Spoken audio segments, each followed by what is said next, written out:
Purposely. Your life, God's purpose. Listen at onpurposely.com.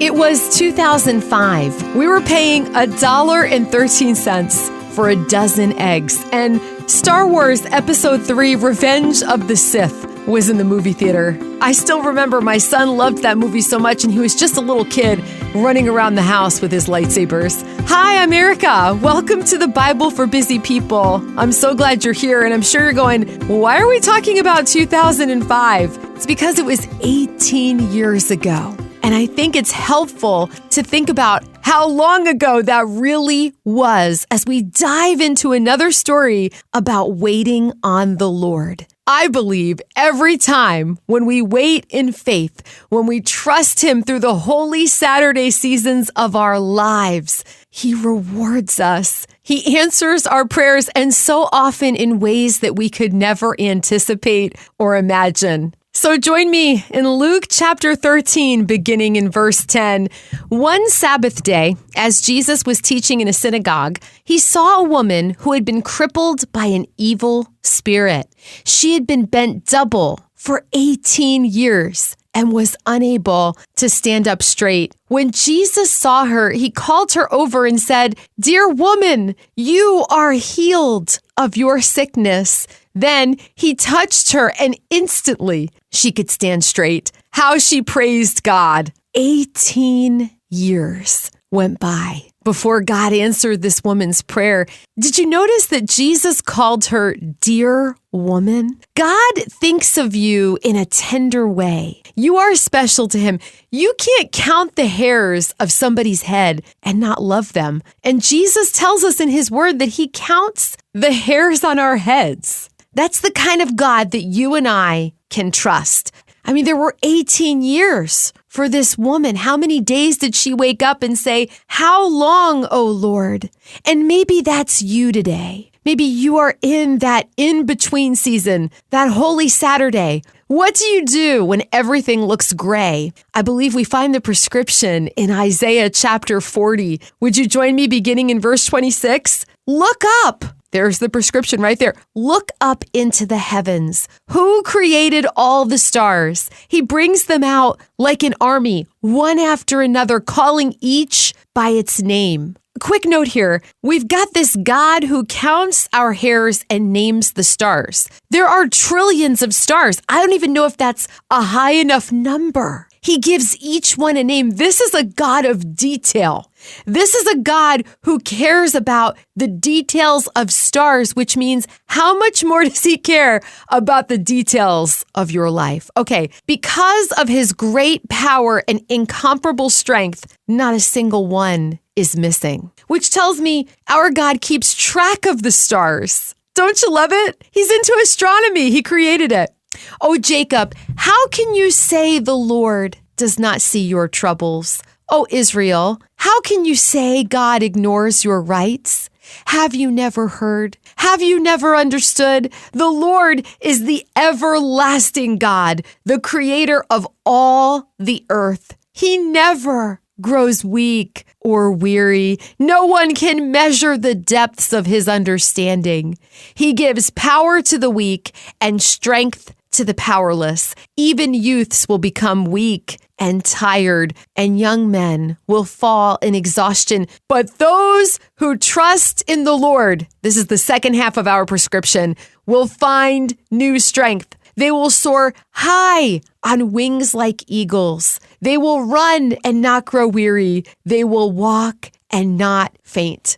So in Isaiah chapter 40, we find a beautiful prescription for trusting the Lord in the gray areas of life, in the holy Saturdays of life. One, look up. Remember that the God who made the stars and names them and keeps track of them, He knows your name. He counts the hairs on your head, and He is keeping track of the details of your life. Nothing escapes Him. Nothing slips through the cracks with God. He's gotcha. He's got your loved ones. Here's the second part of the prescription. Trust in the Lord. When we dig down deep and we say, Lord, I will trust you. Even if you have to take a deep breath before you say it, Lord, I will trust you even though I don't get it, even though it seems like something has slipped through the cracks here because I don't see any evidence to the contrary. Lord, I know you know what you're doing. Have you ever worked out and you're on one of those machines and you're working out muscles that maybe have never had the experience before and it's just hard and you're pulling your leg back and you're pulling your leg forward and it's just excruciating and you're like, how many more reps can I do? When am I done?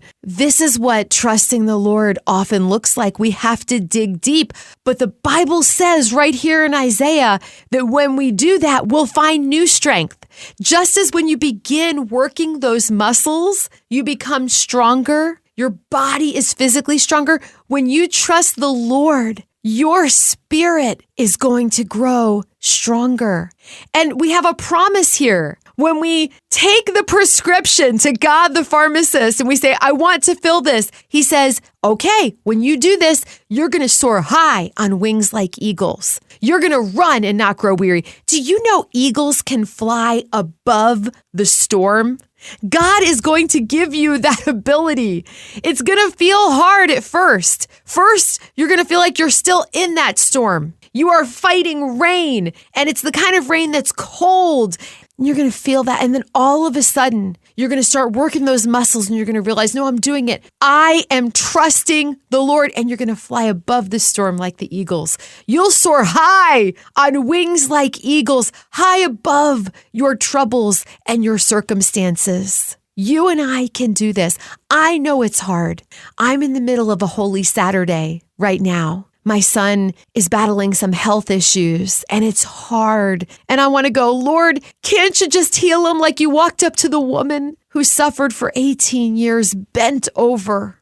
And sometimes God does that. He immediately heals the people we love. And sometimes he says, wait, I'm working even in this thing, even in the hard thing. I'm working. Trust me. Keep looking at me. Don't take your eyes off me. It's hard to do that, but it's possible. You and I can look up and remember where our help comes from. Psalm 121 says, our help comes from the Lord. This is a God who keeps track of stars, and this is a God who keeps track of his children. There's a beautiful quote from Charles Spurgeon. He who counts the stars and calls them by their names is in no danger of forgetting his own children. All right, until next time, you are loved. Thank you so much for listening to the Bible for Busy People. If you need prayer or you're ready to go a little deeper in your faith, we've posted some resources for you in our show notes. We'd love for you to share this podcast with a friend and leave us a review. It helps us reach even more people with the hope of Jesus. This podcast is part of Purposely, a podcast network designed with practical podcasts to help you find and live in God's purpose for your life. Find more podcasts that will recharge you at onpurposely.com.